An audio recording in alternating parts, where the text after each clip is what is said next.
Hi, my name is Sampada and welcome to my channel. By the looks of my background, you probably might have guessed that I love to read and I also love to yap. As a part of my New Year's resolution, I have decided to combine two of my favorite activities, yapping and reading, together and start my book talk. BookTube, I am super nervous and I hope you stick around and follow me through my journey. A little about me. I got into reading when I was 5, I think. In my family and in our close circles, all of us are into reading. We do read a lot of books. We gift each other books. We collect books too. So it is quite a natural thing that I picked it up. And I've always had fun reading as a kid because it would give me an escape from reality. And I remember as a kid, I would take my books, these books for hours together and not do any homework because I was so happy reading.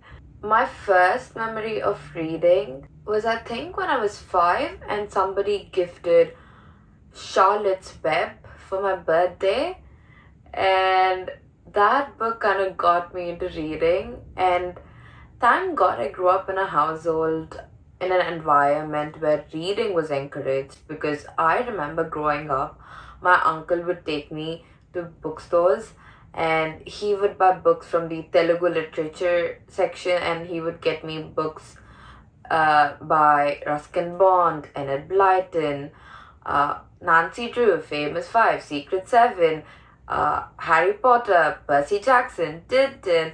And somewhere down the line as I grew up, school caught up with me and I kind of lost the touch of reading and I did not read for quite a bit.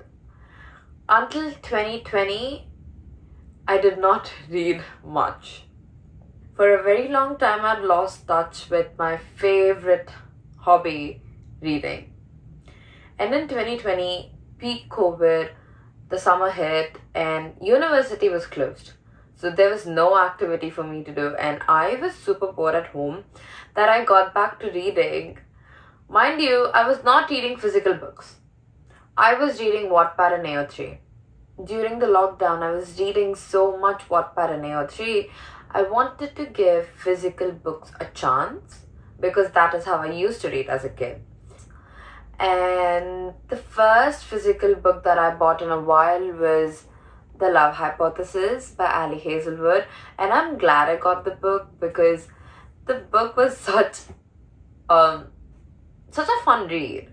And I just did not get put off that, oh my god, I'm reading a book, I'm reading a physical book, this is too much.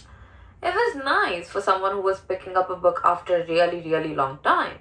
Yeah, and that's how me buying one physical book snowballed into me buying a whole bookshelf of books. Yeah, now thinking about it, that was not the most healthiest thing, Neither to me nor to my bank. But did it make me happy? Sure. Did it get me back into reading? It did. It absolutely did. And the thing is, until I got back into reading and I was binge reading, I did not realize how much I missed reading. And now I do my big girl job and I do not have time to read because by the time I get to reading something, I feel so tired. And now I just want to reclaim my hobby because reading makes me happy, activities make me happy, and I want to do things that make me happy. So I was in Gibraltar for one of my mates' Hindu, and in the airport I had spotted a bookshop and I was like, you know what, let me just pop in and see what books they have. And they had King of Greed by Anna Huang. Reading that book again made me so happy and I'm grateful that I got the book because it just reminded me of how much I loved reading and how much I missed reading. So my go-to genre is romance because as a hopeless romantic girly, that genre makes me feel so nice, warm and fuzzy. That's why I enjoy that genre. But other genres I also do enjoy are historic fiction, mythological fiction, reality fiction, translated fiction, and also a bit of romanticism. So let me start off with reality fiction because there's this author who I will always rave about is Khalid Hosseini. His books are so amazing, so beautifully written that he brings such great nuance into the stories. Absolutely unbelievable. That is why he's one of my favorite reality fiction writers.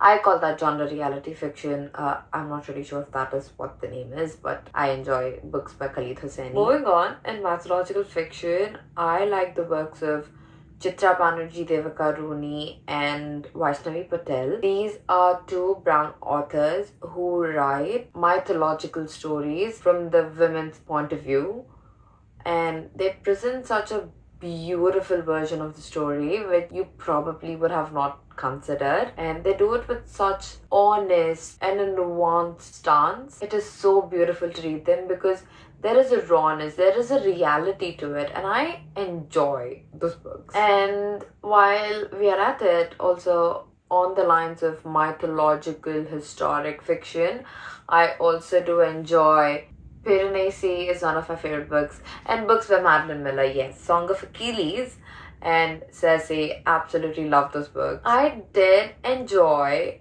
my recent read, which is Once Upon a Broken Heart series by Stephanie Garber, and I also did enjoy Me Some Good Akota. Those are one of my favorites from my romantic genre. From romance, I love Elsie Silver, the Chestnut Spring series, Anna Huang, the Kings of Sin series, Lauren Asher, the Dreamland Billionaire series, and then I also do love Emily McIntyre for the Never After series. Oh yeah, dark romance. I do enjoy a few dark romances myself. The whole Lord series by Chantal Tessier, I love that. And one of the books that I got into reading, Mafia Romances, was Bound by series by Cora Riley. It's a mafia romance. I did enjoy the books that I read. So yeah, these are a few of my favorites, and I hope you enjoyed this video. So that is basically me and how I got into reading. I hope you enjoyed this. I'll see you in the next one. Like, share, subscribe, and follow. Thank you. Bye.